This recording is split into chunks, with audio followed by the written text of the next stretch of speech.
Continúa la jornada de este día y pasamos a la segunda clase. Nuevamente, si alguien me confirma si hay problemas de audio. Todo No, se bien. escucha bien. Muchas gracias. Muchas gracias. Entonces, el tema se denomina, para que no lo puse por acá, bueno, se me fue la onda, pero es ADN recombinante, así se llama el tema. Cuando hablamos de ADN recombinante, en realidad estamos hablando de una tecnología que se basa en manipular enzimas que son capaces de cortar, de unir y también de replicar el ADN y además de realizar la transcripción inversa del ARN. Probablemente estos términos ya le hicieron recordar. Si no, entonces al principio de la materia hablamos cómo el ADN se replica. Hablamos incluso de que hay el ADN se transforma para formar ARN, pero que hay casos de virus en donde del ARN pasa al ARN y del ARN pasa al ADN y del ADN pasa nuevamente a ARN. Estamos hablando de la transcripción inversa. Entonces resulta que estas enzimas son las mismas enzimas de las que mencioné en el caso anterior, las enzimas de restricción. Estas son las famosas enzimas de restricción. Entonces, el uso de esas enzimas de restricción es lo que se conoce como tecnología del ADN recombinante. Y básicamente el uso de esas enzimas de restricción es lo que ha venido a dar el gran paso en la ingeniería genética. Todas esas innovaciones que vemos en la ingeniería genética están relacionadas con la tecnología del ADN recombinante.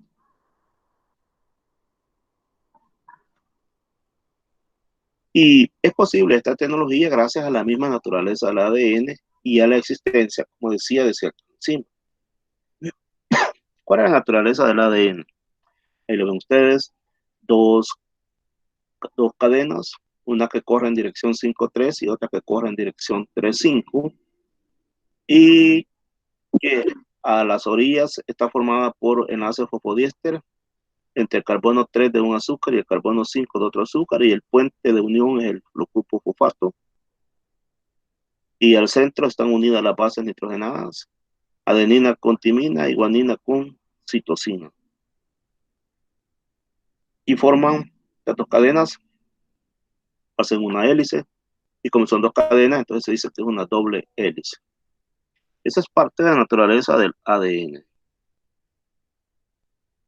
Y como estamos diciendo que esta tecnología es posible gracias a la naturaleza del ADN y también a la existencia de ciertas enzimas, ya vimos, recordamos cuál es la naturaleza del ADN, ahora vamos a ver quién está aquí y después hablamos de lo de las enzimas.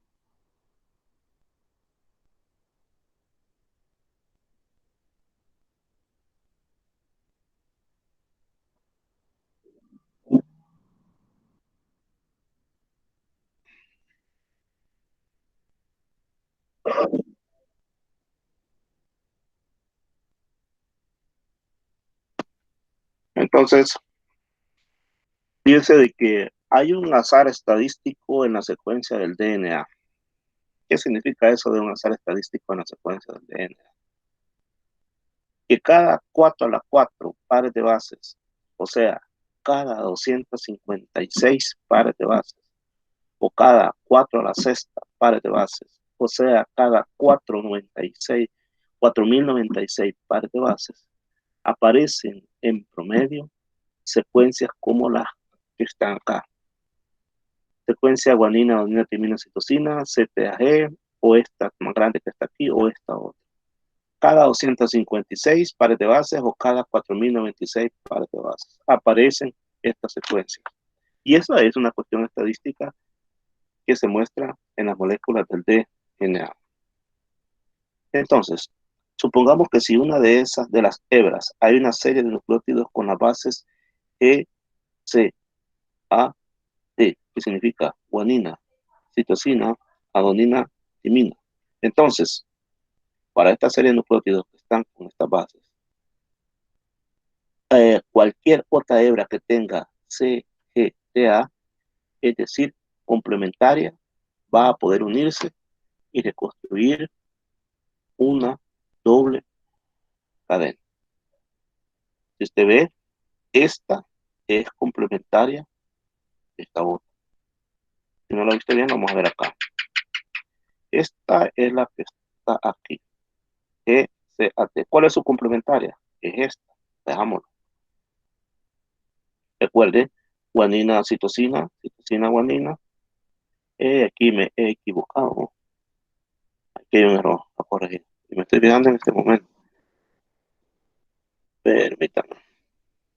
Y no sé si puede como. Aquí está. Había un error ahí.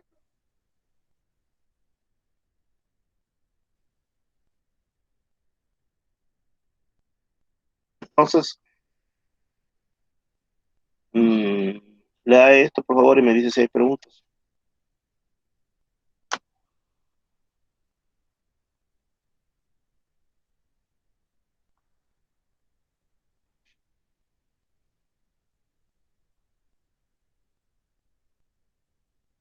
¿Hay preguntas hasta este momento? ¿Se comprende?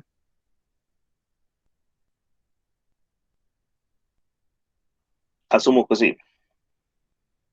Ahora, como estamos hablando de la naturaleza del DNA y también de enzimas, ¿verdad?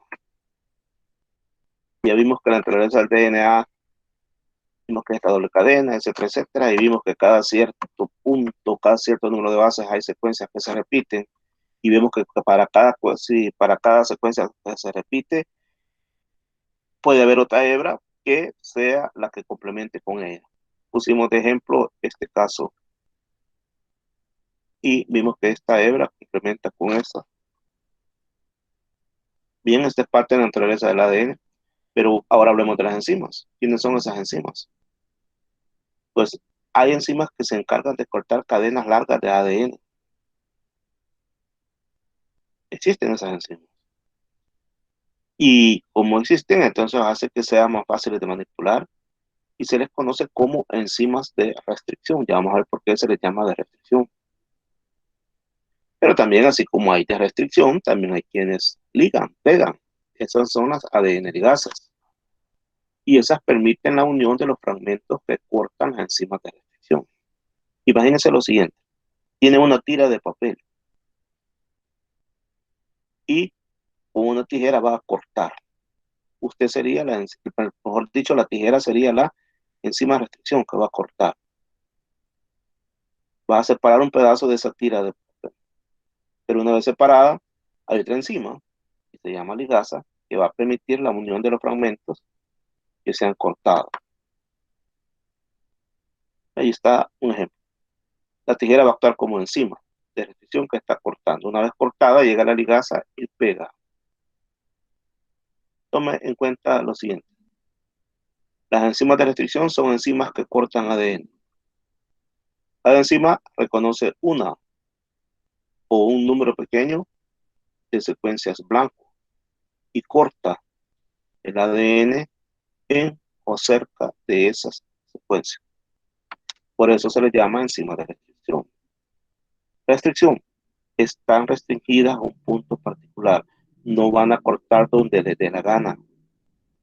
Ellas cortan solamente donde reconocen una o un número pequeño de secuencias blanco y corta el ADN en o cerca de esas secuencias. En otras partes no corta, ya tiene donde cortar, por eso se llaman enzimas de restricción.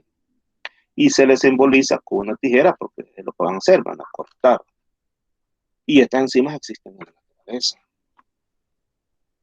¿Y qué necesitan para cortar? ¿Y cómo cortan? Punto clave. Secuencias palindrómicas.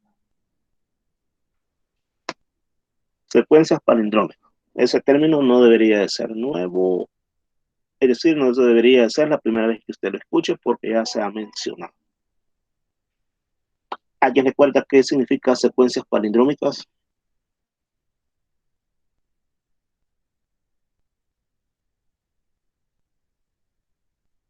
¿Alguien recuerda qué significa secuencias palindrómicas? Esto se mencionó anteriormente y parece que ya se olvidó. Bueno, por convención, no lo voy a decir porque probablemente a medida que desarrollamos la clase aparezca por ahí eternamente. Y segundo, que debería de ir a revisar sus apuntes para recordar qué significa secuencia palindrómica. Continuemos con la clase. Por convención, la cadena superior en una secuencia de ADN de doble cadena se lee 5-fosfato a 3 hidróxilo. La cadena inferior se lee 3 hidróxilo a 5-fosfato. Por convención, así se lee. Esta imagen, vamos a mostrar una imagen donde aparecen dos secuencias de doble cadena palíndromas, o sea, palindrómicas. Y aquí está la definición de palindrómica. Mira, por si ya le he olvidado. Se leen exactamente igual en ambas cadenas en la dirección 5-3. Vean, observe esto. D, D, A, G, C, A, C. Ahora ve acá. D, D, A, G, C, A, C. Se lee en esa dirección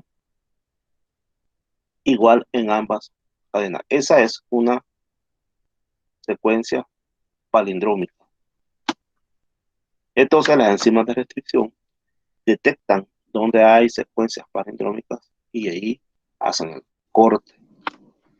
Por eso, punto clave para que actúen las enzimas de restricción es detectar secuencias palindrómicas.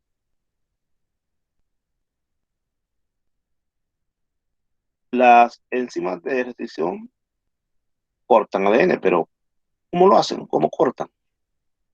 Lo hacen por medio de un proceso que se conoce como hidrólisis o clivaje de los puentes de hidrógeno en puntos específicos de las secuencias palindrómicas. Aquí estamos viendo un enlace fosfodiéster, ¿se recuerda? El fósforo une un carbono 3 de un azúcar con el carbono 5 de otro azúcar. Entonces, estamos mostrando esto porque aquí nos va a servir para que recordemos cómo se dan estas uniones, porque por aquí va a venir a darse el fenómeno de hidrólisis o clivaje. Se va a dar ese hidrólisis o clivaje de puentes de hidrógeno. Y allí es donde va a cortar, o mejor dicho, por ese medio es que va a cortar la enzima de restricción. Ahí tenemos la secuencia que va a cortar. Veamos, veámoslo más de cerca.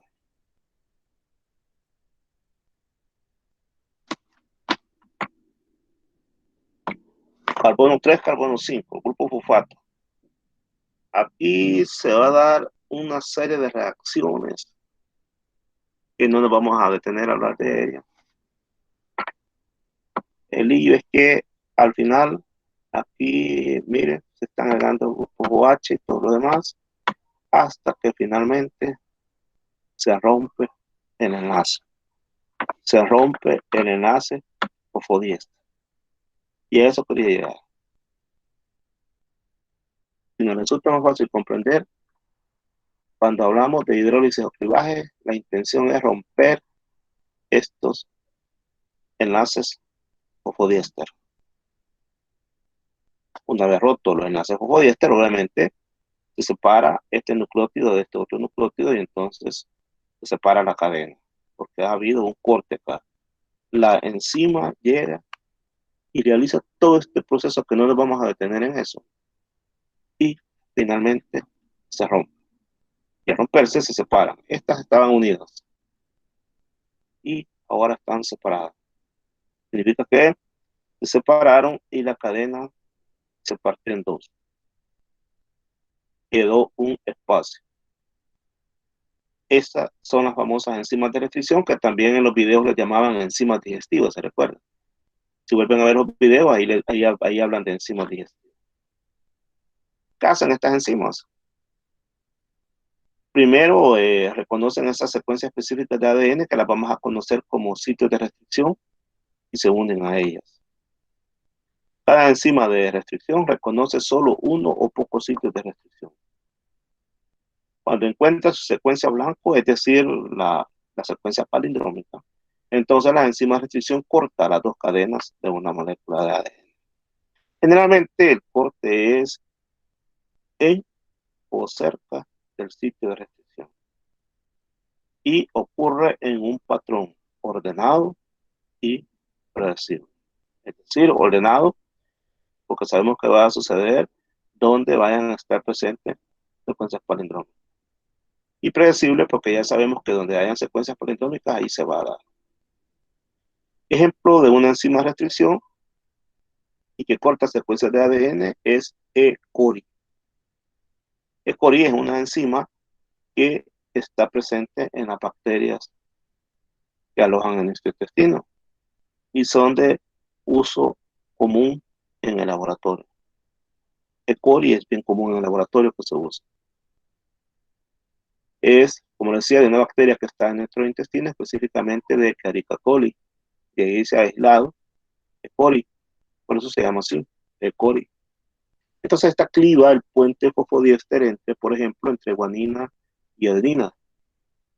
Y al hacerlo produce dos fragmentos que son asimétricos en el extremo 5, fosfato, que sobresale del extremo 3, hidróxido. Observemos. Esto es parte de lo que, de la utilidad que tiene este tipo de enzimas en la ciencia genética. Porque si bien es cierto, y corta, bueno, y de acá no sirve que corte, ¿para qué quiero que corte? Ah, bueno, dice que acá observamos un gen extraño. Un gen extraño quiere decir, por ejemplo, que le parece un gen que se ha obtenido de un alacrán o de una culebra, no, no sé, de cualquier parte se ha obtenido un gen. Un gen que a usted le interesa porque forma cierta proteína que a usted le interesa. Entonces, usted utiliza la enzima de restricción en un plásmido de ¿cómo se llama? De una bacteria. Y esa enzima de restricción le va a hacer un corte acá. Reconoció la secuencia palindrómica e hizo un corte. Como esto está cortado, usted aprovecha e introduce el gen extraño. Una vez introduce el gen extraño, llega a la ligasa y lo pega.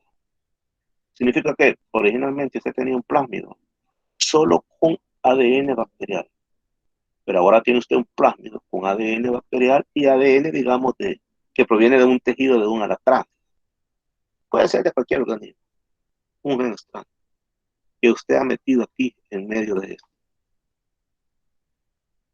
Entonces ahí está viendo usted aquí está usted haciendo una transgénesis. Lo que está pasando, un gen extraño, lo está introduciendo en el gen propio de un organismo. Ve entonces la utilidad de las enzimas de restricción, parte de la utilidad que ellas tienen. Me imagino que ya está pensando que por aquí viene de los cultivos transgénicos. En efecto, por aquí viene lo de los cultivos transgénicos. ¿Cómo corta? ¿Cómo corta la enzima de restricción? Algunas lo hacen de manera escalonada. Este tipo de cortes producen extremos sobresalientes de ADN de cadena sencilla. Por ejemplo, acá, como si fuera un escalón, una grada, por eso lo llaman así. Cortó aquí, mire, le dejó esto acá. Aquí hizo el corte. No todas las enzimas producen extremos cohesivos. Algunas producen cortes romos. Entonces eh, no dejan extremos de cadena sencilla. Un ejemplo es la enzima small. Acá, mire, hizo un corte cabalito, no le dejó como gradita. El problema con estas es de que casi no se usan, casi no se usan porque no dejan extremos cohesivos para poder pegar después. Se usan más las que cortan así como esta. Es la diferencia. Mire esta como corta y mire esta como corta. Estas casi no se usan porque producen extremos romos. Entonces esta casi no se usa. ¿Cómo se construye un plásmido recombinante? aquí intervienen enzimas de restricción y ligasas, o sea, enzimas de ligación. Imagínense que tiene usted un gen blanco y que tiene sitios que reconoce E. coli. Ya dijimos que E. coli proviene de Carica coli y es una enzima de restricción porque corta. Entonces, este es el gen blanco.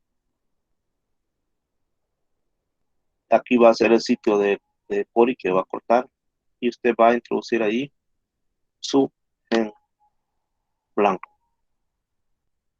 El objetivo, pues, es utilizar el coli para insertar el gen en el plasmid. Primero que hay que hacer es cortar por separado con el coli tanto el fragmento del gen como el plasmid. Este debe de producir fragmentos con extremos cohesivos para que funcione. Si son romos, no funcionan. Entonces, corta y una vez corta, introduce el gen blanco y ya queda en el plasmid. Pero aquí lo voy a explicar más despacio. Luego toma el fragmento del gen y el plásmido linearizado, o sea que está abierto, y lo combina con ADN ligasa. Una vez hecho esto, los extremos cohesivos de ambos fragmentos se unen por apareamiento complementario de bases. Entonces aquí ya introdujo usted su gen blanco. Quiero que observe lo siguiente detenidamente. Vamos a ver despacio. Vamos a construir adelante. Vamos a empezar desde acá, para que nos quede claro. Vamos a construir un plásmido recombinante. Al final va a quedar esto aquí así. Y para ello usted tiene que tener el gen blanco e introducirlo en el plásmido que previamente lo habrá cortado la enzima restricción. Pero ese gen blanco que usted va a llevar también tiene que llevar la complementariedad de la secuencia palindrómica. Entonces ahí están todos los pasos que tiene que hacer. Licenciado, una Disculpe. duda. Este, para que la enzima la pueda cortar, estas enzimas de restricción, basta con que un codón o sea, ya puede haber una secuencia polindrómica con un codón o tiene que ser más de un codón. No, tiene que ser más. Tiene que ser más. Lo que pasa es que son bien grandes. Lo que pasa es que ahí le ponen unos cuantos para minimizarlo. Porque si fueran unos pocos no pegaría bien. Tienen que ser varios. Porque estamos hablando de tándem, de secuencias. Y con un solo codón difícilmente va a funcionar. Y recordemos que esas son tándem, son bandas. Entonces, tiene que ser más. Pues bien, entonces fíjese de que el gen blanco tiene que traer ya implícita también la secuencia palindrómica que va a encajar. Y tiene que saber cortar esta enzima exactamente dónde debe de hacer el corte para que encaje perfectamente. Y una vez hecho eso, encaja y llega la ligasa. Pega. De manera tal que el plásmido ahora ya tiene al gen extraño ahí. Y ya teniendo el gen extraño, lo bueno de esto es lo siguiente, que ya teniendo el gen extraño acá, entonces usted lo puede obtener en más grandes cantidades hasta trapeziar. Una vez que se une la ligasa, los fragmentos se convierten en un solo fragmento de ADN sin interrupción. Ya tenemos el gen blanco en el plásmido y ya tenemos entonces un plásmido recombinante. ¿Por qué es recombinante? Porque ya tiene dos tipos de ADN. Por eso se llama plásmido recombinante. Y nuevamente aquí está más fácil de ver. Este plásmido, la enzima de digestión cortó y se introduce. Se une con ligasa y ahí está el plásmido recombinante.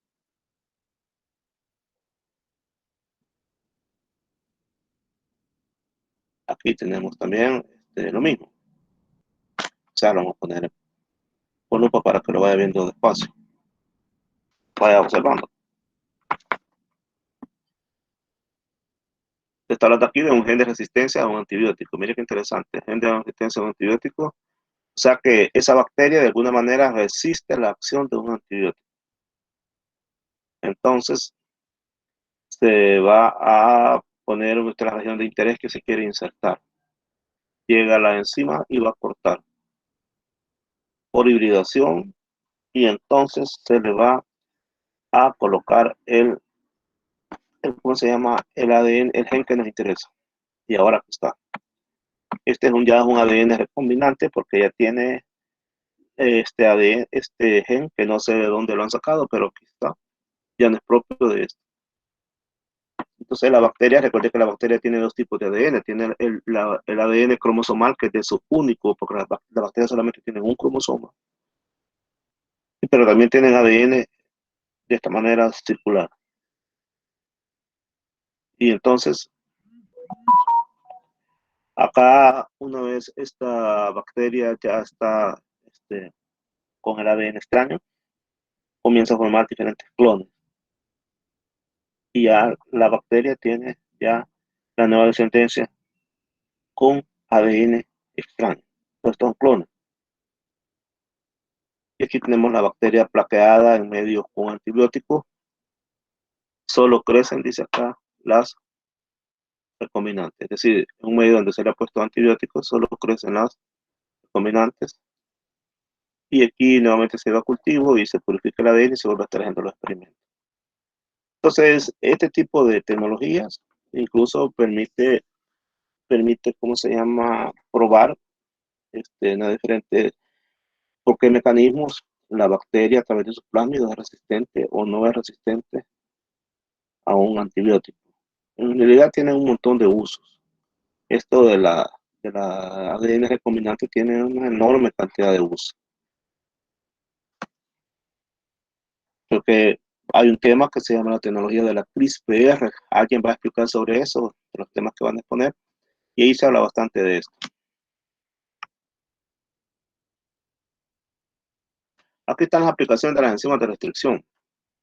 Permiten hacer mapas de restricción de un plásmido o de un bacteriófago. Permiten fragmentar DNA genómico por separación de electroforesis y Southern blot. Son mecanismos para separar ADN. También generar fragmentos para ser usados como sondas marcadas en Southern y Northern blotting. Estos también se usan ¿cómo se llama?, en los laboratorios para sacar aquellas placas de las que estuvimos viendo en la clase anterior. Y también para generar fragmentos para ser subclonados en los vectores apropiados y para la creación de ADN recombinante. Esta clase es corta, pero la intención es que haya discusión. Si ven, hemos visto una clase en la cual probablemente ustedes han leído bastante, han visto videos, han escuchado sobre los cultivos transgénicos, sobre los adelantos de la medicina. Incluso cuando se habla de que el COVID fue fabricado en un laboratorio, de lo cual ayer les decía, o el lunes les decía que hasta el momento que yo sepa todavía no existe esa tecnología como para poder maniobrar a nivel de virus. Sí existe la tecnología para poder maniobrar a nivel de bacterias, pero no sé si clandestinamente los laboratorios de algunas potencias no han dado a conocer que ya pueden trabajar a nivel de virus. Pero por aquí pueden darse una idea a ustedes cómo se puede modificar, eso sí, a un organismo. Como por ejemplo, una bacteria que es peligrosa se puede volver todavía más peligrosa en un laboratorio.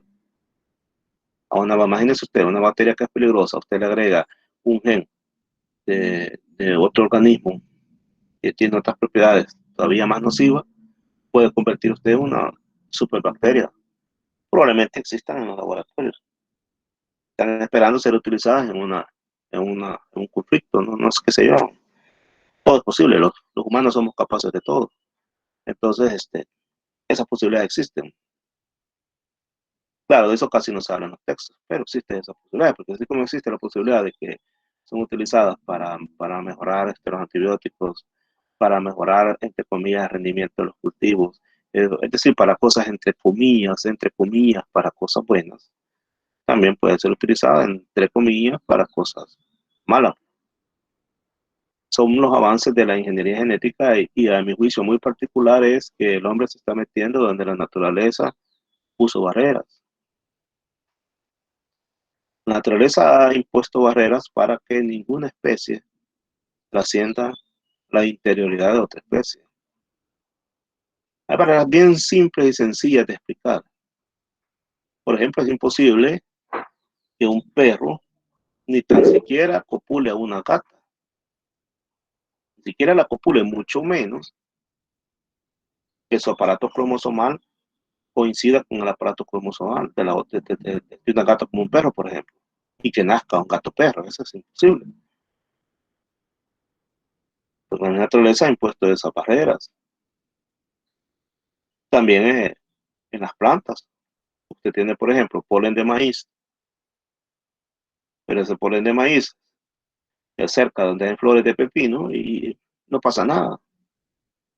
Son especies completamente diferentes y la naturaleza ha impuesto barreras para que ese polen, ese grano de polen, una vez llegue, por ejemplo, un grano de polen de maíz, una vez llegue a una flor femenina de pepino, ese grano de polen no pueda desarrollar el tubito que se forma, lo vieron en botánica, me imagino, y ahí se forma el tubo polínico. Si encaja, se forma un tubo polínico. Si no, no pasa nada. Y obviamente no va a pasar nada. Si llega el polen de maíz a, a una flor de pepino femenina, no va a pasar nada, absolutamente nada. Imagínense que si copularan, imagínense la gran, alguien diría, pero eso daría lugar a una gran diversidad, por supuesto, pero la naturaleza permite diversidad, pero con restricción. Una diversidad de esa naturaleza, de ese tipo, vendría a trastornar todo y al final quizás ni existiera la forma de vida como existe actualmente. En resumen, la naturaleza ha puesto restricciones, pero viene el hombre y se ha ido por la parte microscópica, submicroscópica, molecular, mejor dicho. Se ha ido por la parte molecular, submolecular, y ha traspasado las barreras. Ha hecho posible que genes, se compartan genes entre especies totalmente diferenciadas, que tiene que ver, por ejemplo, una bacteria con una célula de maíz. Sin embargo, ahí lo ves, compartiendo genes y la planta que se ha diseñado, que es el conocido famoso maíz BT, o sea, maíz Bacillus thuringiensis. Esa planta intrínsecamente, toda ella lleva genes que produce Bacillus thuringiensis. La naturaleza puso restricciones, pero el hombre ha logrado evadir esas restricciones. ¿Habrá un costo a futuro? Lo más seguro es que sí, porque la naturaleza por algo pone restricciones. Que no las sepamos leer, que no las queramos entender, que no las queramos comprender es otra cosa. Pero la naturaleza te pone restricciones. Pero claro, eso se va a ver. Claro, y hablando de restricciones, con respecto a que están estudiando todavía a ese animal, el ornitorrinco, que tiene partes de castor supuestamente y partes de pato. Le escucho, le escucho. ¿Qué pasó? Se cortó.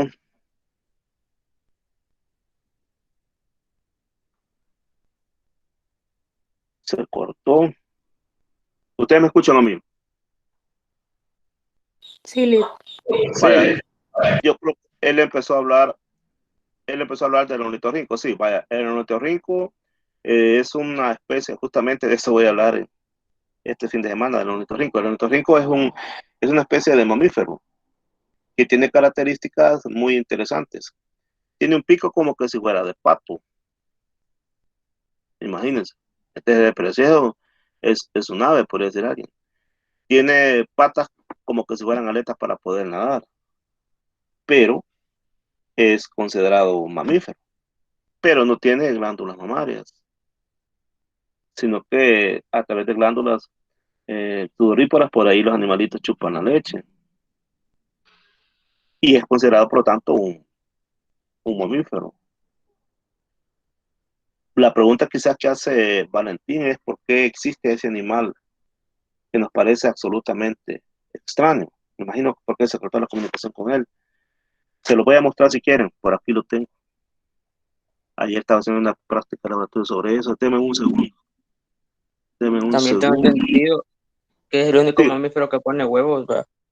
exactamente, exactamente. Pero por aquí tengo la práctica. Voy a hacer esto. Vamos a hacer un laboratorio virtual el sábado de esto. Va. Observenlo ahí. Este es el famoso ornitorrinco, para los que no lo conocen. Piensa que me está saliendo esto y yo compré la licencia original supuestamente y me está diciendo que es ilegítima la que compré. Pucha, y entonces que estamos. Y la compré en el sitio de Windows. Me está saliendo que tengo que revisar a ver si no es legal lo que tengo. Así que estamos perdidos como quieran. Va, observen esto. Tiene pico, miren. Me fuera pato. Tiene pequeños ojos y puede ver en la oscuridad. Tiene espolones localizados en las partes traseras y estos le sirven para poder, incluso a través de aquí genera un campo electromagnético y puede pesar no más de 4 kilogramos y tiene una cola. Y lo que dijo el compañero, ponen huevos, son de vida acuática. La pregunta es, ¿y por qué existen estos animales? ¿Y por qué tienen características? Alguien dijera como que si fuera de ave.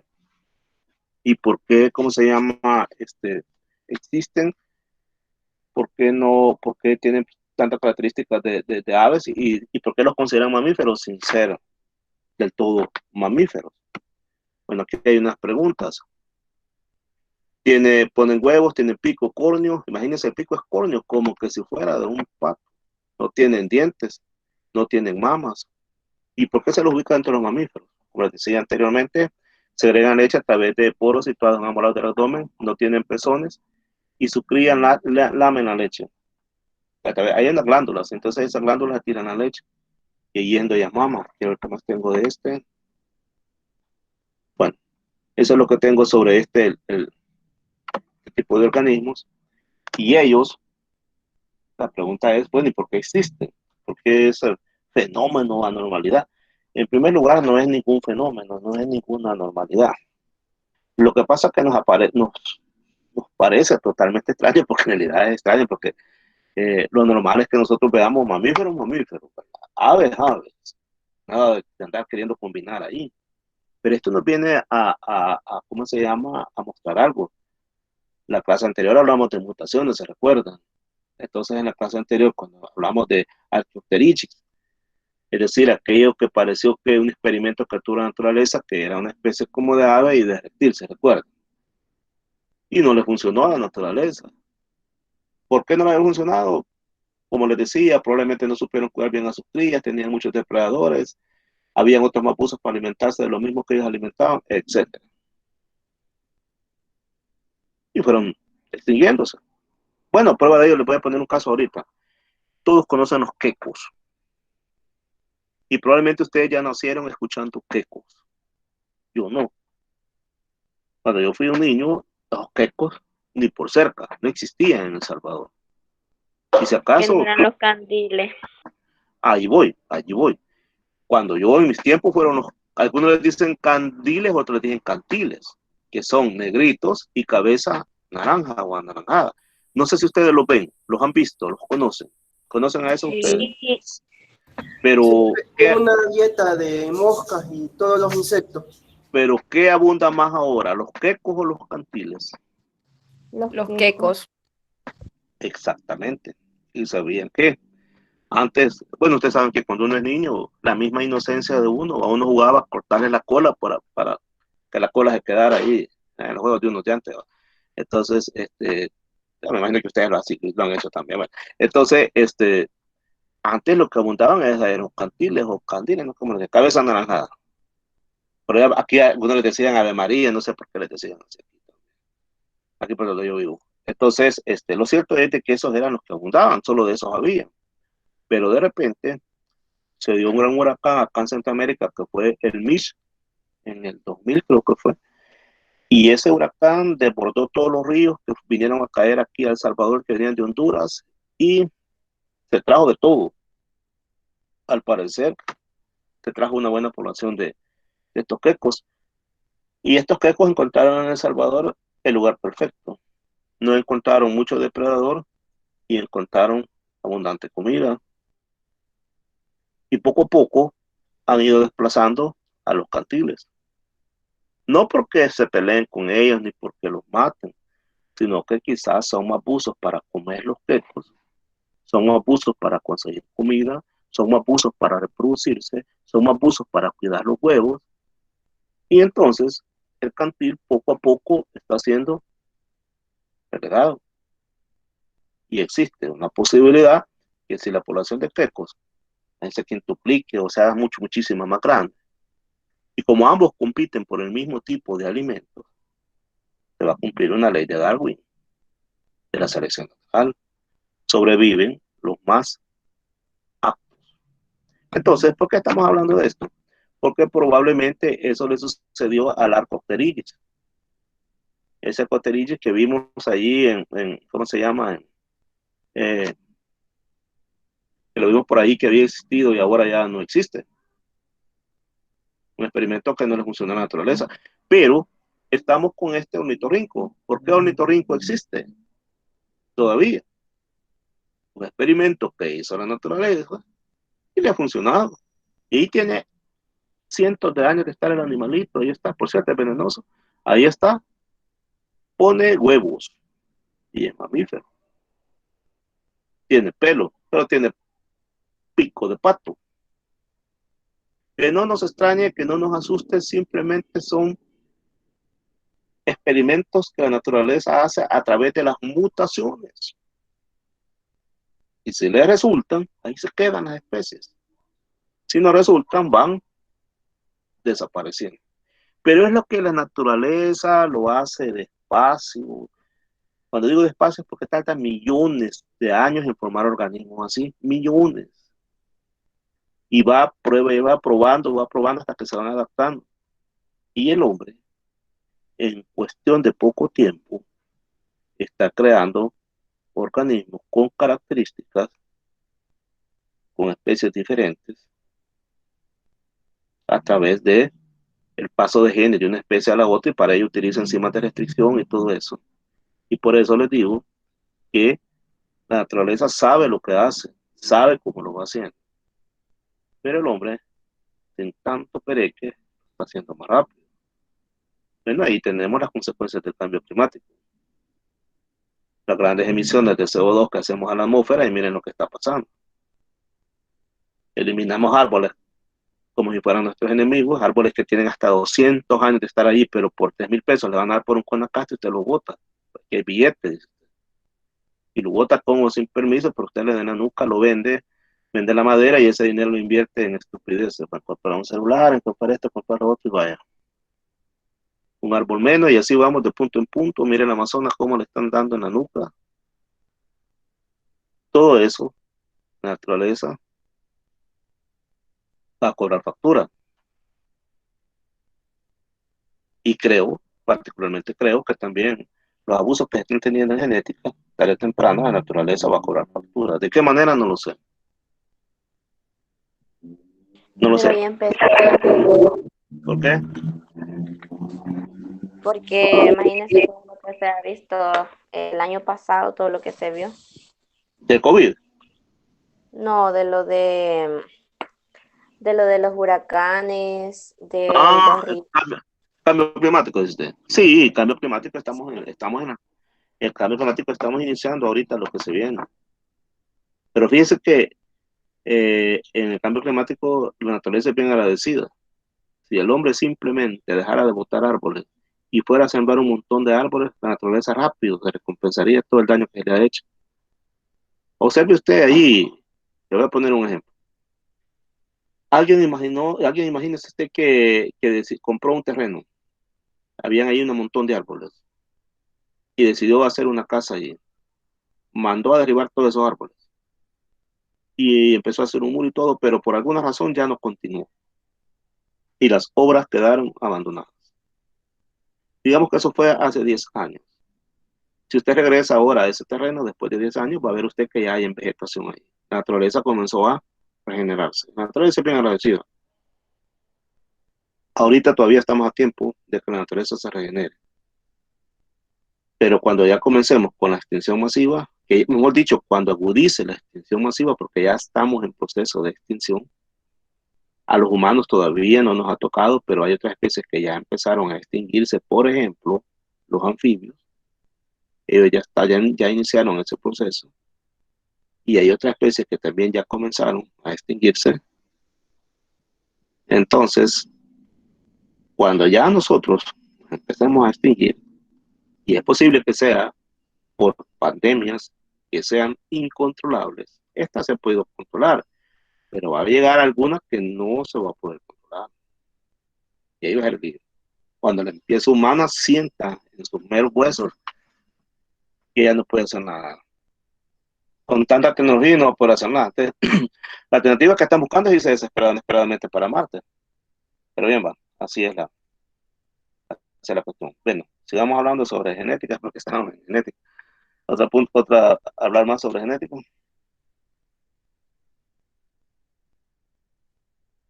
Lo que sí me gustaría es de que a partir de esta clase, usted, como le digo, los videos no se preocupe, que eso los videos yo no se los voy a preguntar en los exámenes, porque para ello necesitamos dedicarle más días para explicar eso punto por punto, y no están dadas las circunstancias.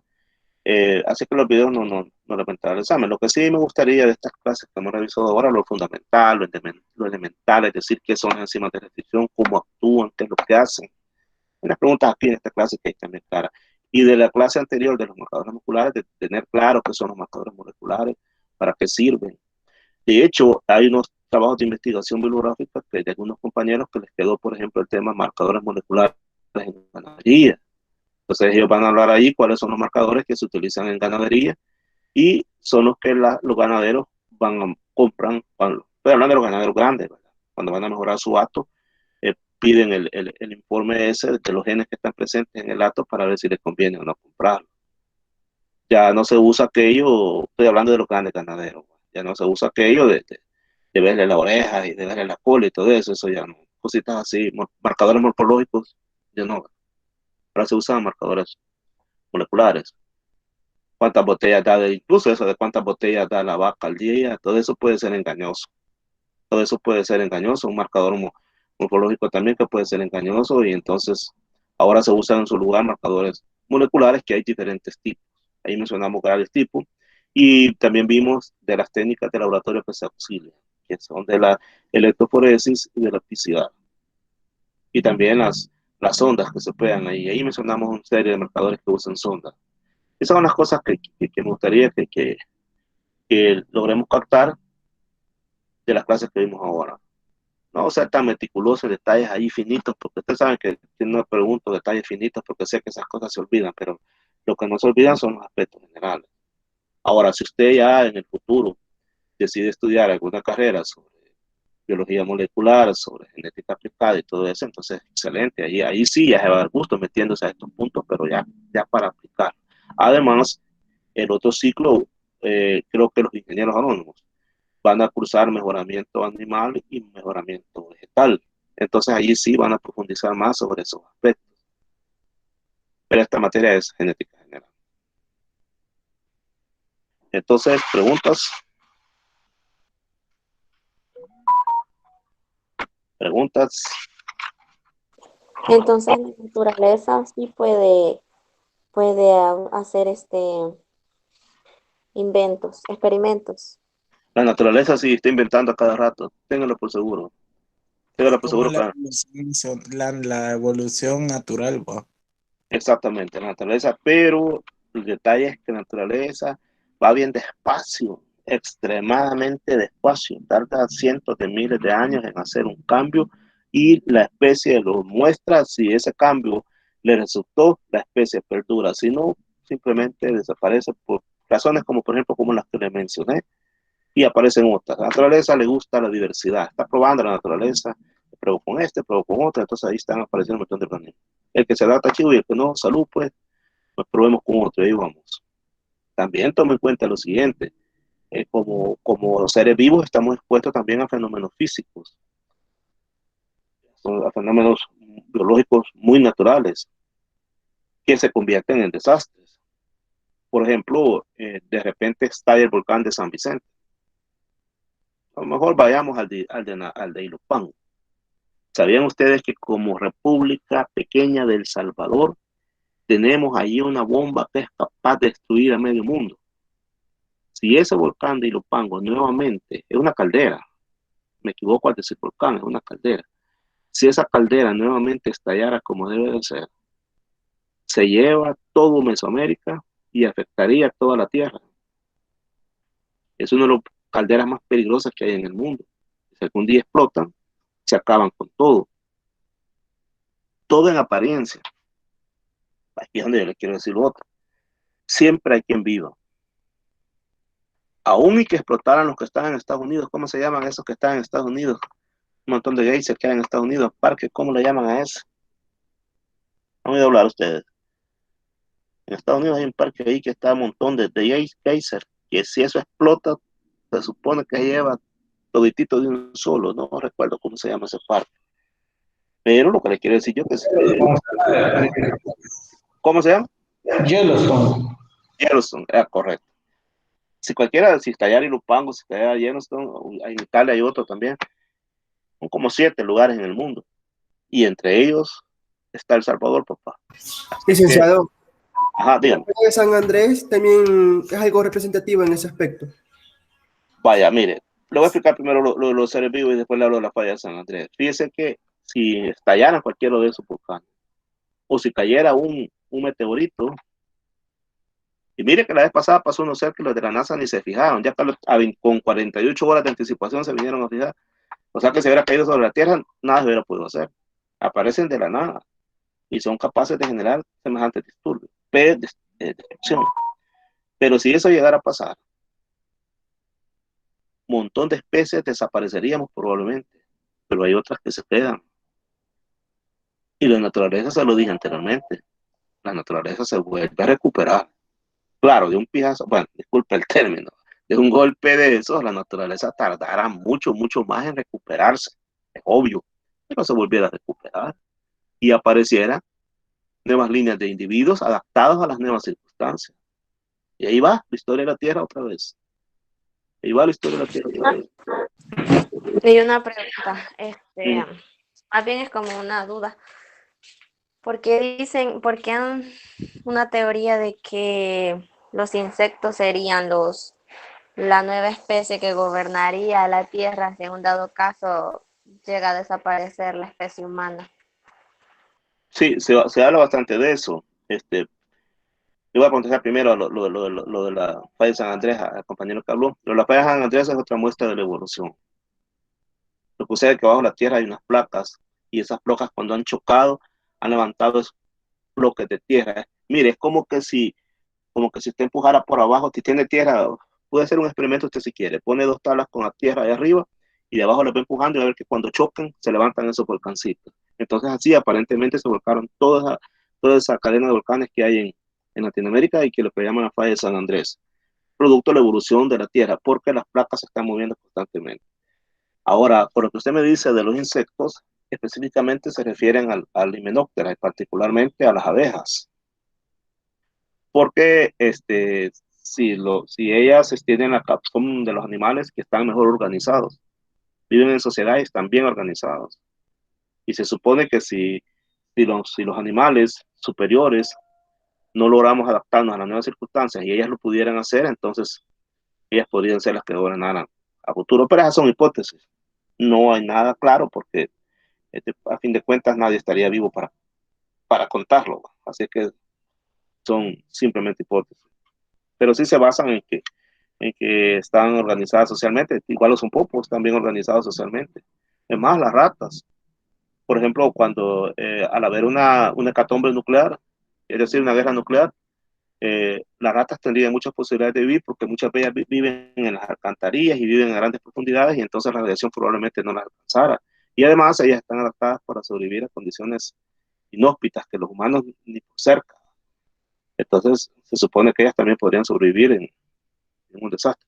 Probablemente en Chernobyl sea una buena fuente de información, porque en Chernobyl ya hay vida nuevamente, entonces habría que ver qué grado de supervivencia tuvieron las ratas, si se cumplió Y lo que se Luis, decía. una pregunta, ¿y qué tan cierto es que las cucarachas sobreviven una semana sin cabeza? Lo que pasa es que muchos organismos pueden tener esa capacidad, pero ya es como, ¿cómo se llama? No es que tengan la capacidad ahí de vivir normalmente, pues, porque es parte nada más de su sistema nervioso que todavía está activado. Y estos animales se caracterizan porque pueden pasar varios días sin haber consumido alimentos, siempre y cuando haya comido lo suficiente cuando sufrió el incidente. Por ejemplo, a mí me han llevado las carnes al laboratorio y ahí los dejo. Hay algunos que ya me marcan récord hasta de 28 días encerrados en un frasco. Imagínense usted sin comer y sin agua hasta 28 días. Entonces, algunos de estos animales usted les puede cortar parte de su cabeza, pero su sistema nervioso sigue funcionando. Pero ya definitivamente son como zombies. Prácticamente estamos hablando como un zombie. Ya no tienen capacidad de reproducirse y de vivir el tiempo para el que estaba estipulado. Eso también es muy natural. Es parte del sistema del cuerpo de muchos animales. Los insectos se caracterizan porque su cuerpo está dividido en segmentos y entonces su sistema nervioso no es como el nuestro. Ellos todavía no han llegado a formar un cerebro como el nuestro. Ellos tienen tres tipos de cerebros, pero no tienen como el nuestro. Entonces, todo eso puede contribuir y tampoco eso es particular para toda especie de cucaracha. Preguntas sobre genética, porque me están preguntando acá, perdón, de genética, pero sobre genética, sobre las clases de ahora.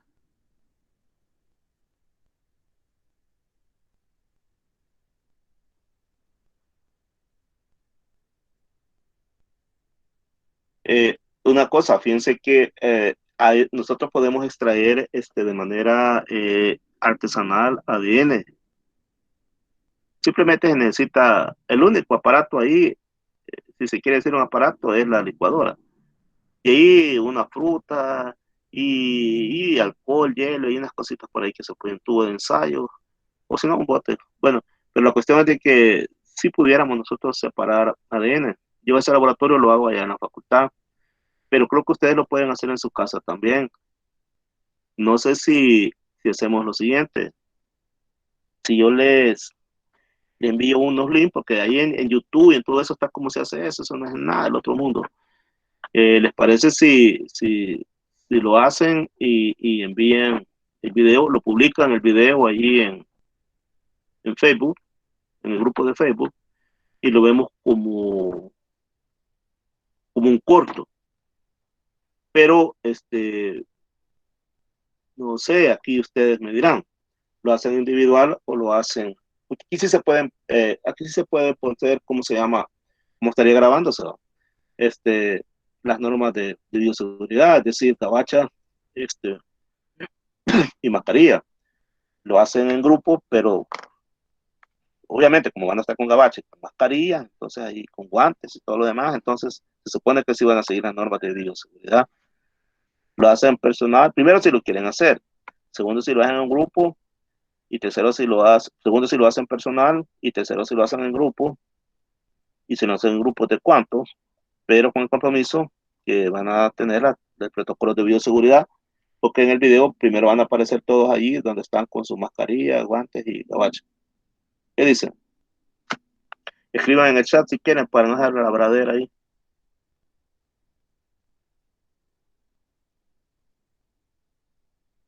¿Qué dicen? Yo sería válido como eso. O no están de acuerdo. Si no están de acuerdo, entonces no hablamos. Está Luis, Sandra, sí, Kenia. Vamos para unos 10. Son 4, 5. Ponla ahí en grupos. La Sandra no, pues es nada sola, que ya va empezando en grupo. Pues. Ah, bueno. Eh, vean ahí quiénes más, entonces. Pues ¿Cuál es la pregunta? No, hombre, mira, Luisito, hombre. No, no le decimos a Luisito. No, hombre, Luisito, acaba de llegar, Luisito. Bueno, entonces espero que participar un poco. En grupo estaría bien, dice. Va, perfecto. Va, entonces vamos del ADN. Sí, así es, Luisito. Va, entonces, yo le voy ¿cómo se llama? A, trabajar en grupo, pero siguiendo protocolos de bioseguridad. Perfecto. Grupos de 4, ¿les parece? Entonces, yo les voy a enviar a ustedes la guía y link de videos. De eso abunda. Y va a valer por examen corto. Ajá. Los ingredientes que van a ocupar no son del otro mundo. Y así van a ustedes a separar este ADN artesanal. Perfecto, entonces, no les prometo enviarles esa guía esta semana. No le escuché, Catherine. Discúlpeme por interrumpirlo. Solo sé mandar el video. Sí, solo lo voy a subir ahí al grupo de genética. Ahí nada más somos el grupo tal y tal, integrado por tales y tal y tales, y nuestro experimento consistió, y eso sí, ustedes aprendan a editar video, ustedes ya saben cómo editar video, ¿va? Pueden hacer varias tomas cuando están partiendo la fruta o un tejido animal, qué sé yo, cuando lo van a licuar, cuando lo están agitando, etcétera, etcétera. Y al final pueden unir las partes o hacer un solo video, pero lo pueden hacer relatado. Lo pueden hacer relatado ya sea verbalmente o lo pueden hacer ahí con subtitulado. Ustedes deciden cómo. El video no debe ser muy largo, porque acuérdense que van a ser varios los videos. Tal vez que dure lo más unos, ¿qué les parece? 3, 4 minutos. Por eso les digo yo de que cuando hagan su proceso, tomen las diferentes, capturen ahí todo el video, pero vean cuáles son las partes más importantes para que no les quede muy largo el video, 3, 4 minutos el video. ¿Les parece?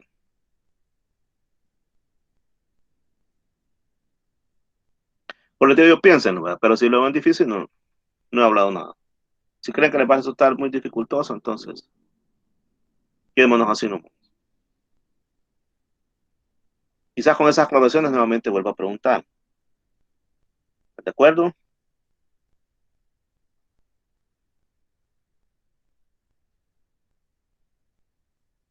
Dice Ingrid que sí. También Kike dije que sí, Brian dije que sí, pero dije que sí, bueno, ya estuvo. Mayoría solo ya se fueron todos. Va perfecto, entonces démosle pues. Y ahora lo que les quería decir yo que se les voy a enviar esa guía hasta la próxima semana. Porque ahorita estoy increíblemente ocupado, ¿no? Un montón de cosas que hacer. Entonces, se lo envío la otra semana. Ese video, otro detalle, ese video si quieren me lo pueden enviar al final del ciclo. No hay precisión porque lo hagan ya, pero no se atengan, pues, no se atengan, pues lo hacemos después. No, yo para darles más chance. Si lo pueden hacer ya, háganlo ya, porque recuérdense que al final del ciclo también en las demás materias los van a topar. Ya cuando estén al final del ciclo no van a tener que hacer con tantas tareas de tantas materias, así que si lo pueden hacer ya, háganlo ya, pero yo la oportunidad que lo haga para el final del ciclo. Ahí usted decide.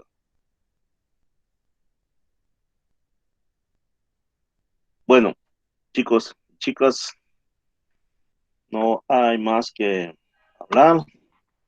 Ya son las 11